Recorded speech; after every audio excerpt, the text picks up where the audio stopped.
अस्सलाम वालेकुम दोस्तों। तो आज हम बात करेंगे कि अभी जो कुछ दिन पहले डॉलर का रेट बहुत नीचे गया था और वो क्यों गया था और अभी रेट फिर बढ़ रहा है तो वो क्यों बढ़ रहा है।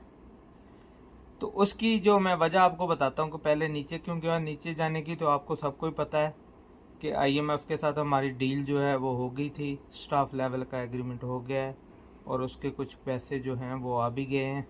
दूसरी बात यह है कि जो हमारे फ्रेंडली कंट्री ने जो कमिटमेंट की थी उनके भी कुछ पैसे आ गए हैं, तो जिसकी वजह से एक दफ़ा जब पैसे आपके कंट्री के अंदर इनफ्लो हुआ तो वो आपका जो डॉलर का जो इनस्टेबिलिटी थी, डॉलर की जो प्राइस का इशू था, जो उसमें फ्लक्चुएशन थी ज़्यादा, वो स्टेबल होगी और डॉलर जो है ना वो तकरीबन 272 या इस 74 तक उसका रेट जो है ना वापस आ गया।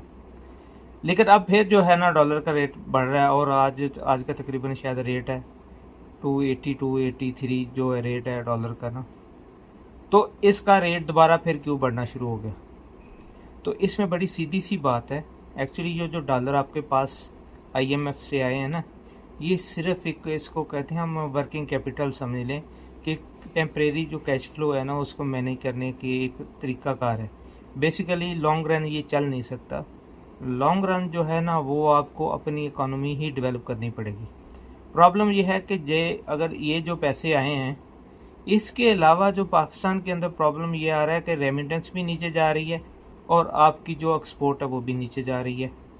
और दूसरी बात ये है कि जो, और ये क्यों नीचे जा रही है रेमिटेंस इसलिए नीचे जा रही है कि लोग ट्रस्ट नहीं कर रहे हमारे जो गवर्नमेंट है उस पर, और जो इस वक्त अशराफिया बैठी है मुल्क के अंदर, लोगों खासकर ओवरसी पाकिस्तानी जो है उनका इन पे ट्रस्ट नहीं है।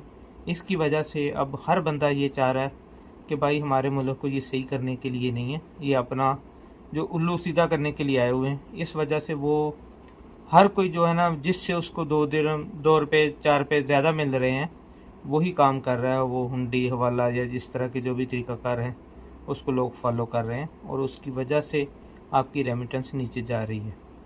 दूसरी बात रहेगी आपकी एक्सपोर्ट की। तो एक्सपोर्ट का भी आपको सूरत हाल का पता चल गया कि हमारी कास्ट ऑफ प्रोडक्शन इतनी ज़्यादा बढ़ चुकी है मुल्क के अंदर कि हमारी जो एक्सपोर्ट है, बाहर मार्केट में हमारी चीज़ें सेल नहीं हो रही। कंपटीशन का दौर है और हमारी चीज़ें जो हैं वो कम्पीट नहीं करती क्योंकि उनकी प्रोडक्शन कास्ट ही इतनी ज़्यादा है कि जब मार्केट में सेल होने जाती है तो वो महंगी होती है, उसकी वजह से वो सेल नहीं हो रही। तीसरी बात यह है कि मुल्क के अंदर जो पॉलिटिकल इंस्टेबिलिटी है वो भी एक फैक्टर है, उसकी वजह से भी ये सूरत हाल है कि वो आपका डॉलर जो है उसका इनफ्लो नहीं हो रहा।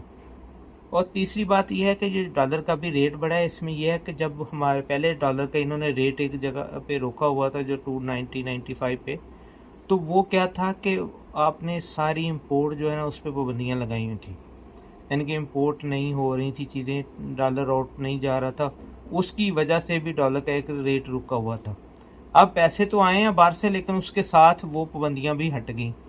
जो मशीनरी इंपोर्ट होनी है या बहुत सारे और आइटम हैं, कुछ असेंशियल कुछ नॉन असेंशियल कुछ लग्जरी, ये जो सारे आइटम हैं जिन पे आपने इंपोर्ट खोल दी है, तो उसकी वजह से अब वो चीज़ें भी जो डॉलर का आउटफ्लो शुरू हो गया।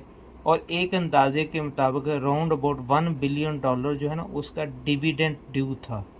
जो कंपनियों पाकिस्तान के अंदर जो फॉरेन इन्वेस्टमेंट है उन लोगों ने अपनी जो ऑनरशिप है, जो शेयर होल्डर है, उनको जो डिविडेंड देना था वो ड्यू था, जो डॉलर ना होने की वजह हम पेमेंट नहीं कर पा रहे थे।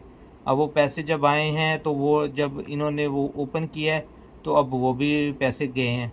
उसकी वजह से वो जो पैसे आए हैं उनसे कोई खातर खा अफेक्ट नहीं आया, क्योंकि खातर खा अफेक्ट उस वक्त ही आएगा जब आपकी एक्सपोर्ट जो है ना वो एट लीस्ट ब्रेक इवन पे ही पहुंच जाए। ब्रेक इवन मीन कि जितने की हम इंपोर्ट करते हैं उतने की हमारी एक्सपोर्ट हो, यानी एक्सपोर्ट मीन कि जितना भी पैसा बाहर से आता है उतना ही मुल्क के अंदर भी जाए, यानी कि वो एक्सपोर्ट हो, रेमिटेंस हो, जिस भी फार्म में हो, तो वो फॉरेन इन्वेस्टमेंट हो, किसी भी फार्म में हो तो वो उतना हो, तो वो ब्रेक इवन। इसी की वजह, यही वजह है कि अब तकरीबन $4 बिलियन का तो जो आपका करंट अकाउंट का डेफिसिट है, तो वो ये कैसे आप compete करेंगे? ये इतना जो आप समझ रहे हैं ना कि ये नियर फ्यूचर में ये पॉसिबिलिटी नज़र नहीं आ रही। और गवर्नमेंट आपको पता ही है कि जो नेक्स्ट गवर्नमेंट आएगी वो इससे भी बुरी होगी, वो जो, क्योंकि आप इस वक्त मुल्क के हालात देख ही रहे हैं। तो ये है हमारी सूरत हाल, और इसी वजह से अब डॉलर जो है ना उसका रेट, और मुझे ऐसा लग रहा है क्योंकि जब तक ये IMF का प्रोजेक्ट रहेगा हो सकता है कि डॉलर इसी के राउंड अबाउट ये 290 के राउंड अबाउट ही रहे, लेकिन इन फ्यूचर जो है ना मुझे नहीं लगता कि ये डॉलर का रेट किसी तरीके, जो लोग कहानियाँ सुनाते हैं ना ये 230 पे आ जाएगा, 240 पे आ जाएगा, 250 पे आ जाएगा, सिर्फ झूठ बोल रहे हैं। ओ भाई, आपकी एक्सपोर्ट बढ़ेगी, आपकी रेमिटेंस बढ़ेगी, आपकी एक्सपोर्ट और इंपोर्ट का जो डिफरेंस है वो ख़त्म होगा, तो फिर ही ये डॉलर से कांस्टेंट होगा ना, इसका रेट एक कांस्टेंट लेवल पे आएगा, और वो है ही नहीं है, उसके लिए कोई काम भी नहीं कर रहा। तो ये थी वजह जिसकी वजह से डॉलर का रेट नीचे आके फिर ऊपर जाना शुरू हो गया। इसकी और भी बहुत सी वजूहत हैं, लेकिन मैंने जो सिंपल वर्ड में आपको चीज़ें बता सकता वो मैंने बता दी। तो उम्मीद है आपको ये वीडियो पसंद आई है। अगर पसंद आई हो तो इसको लाइक करें और शेयर करें। अल्लाह हाफिज़।